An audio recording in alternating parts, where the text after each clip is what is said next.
Luke's performance in PE lessons was summed up in 2 words: commitment, huge commitment, and talent. Luke was part of a team who reached 5 consecutive borough finals, a record for our school, and also reached the last 4, the semi-final stage of the National Cup finals at under 15 level. Luke scored a number of goals, I believe it was 27 goals in that season, and carried us all the way through to the semi-finals.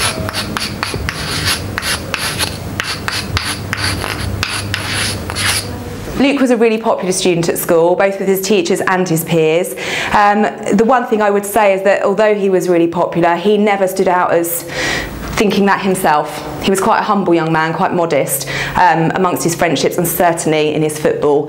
He knew how good he was, and I'm not quite sure we were aware of that at the time, but you would never see a sign of arrogance with Luke on the football field.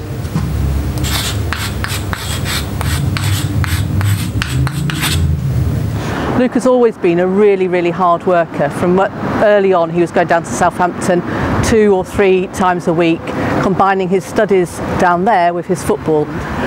We had a really interesting conversation one day in my office talking about his plan B, and if he didn't make it as a footballer, he would need his GCSEs. He promised me he was going to work really hard. He didn't do as well as he might have done in his GCSEs, but wow, what a fantastic footballer he is.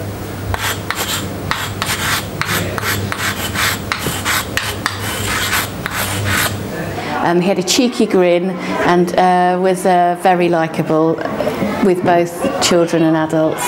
And he just got on with his studies. He worked hard as well as doing all the football. He was signed by Southampton when he was in year 5, so he went off and trained regularly. But that didn't affect his studies. He achieved well at Chandler's Field.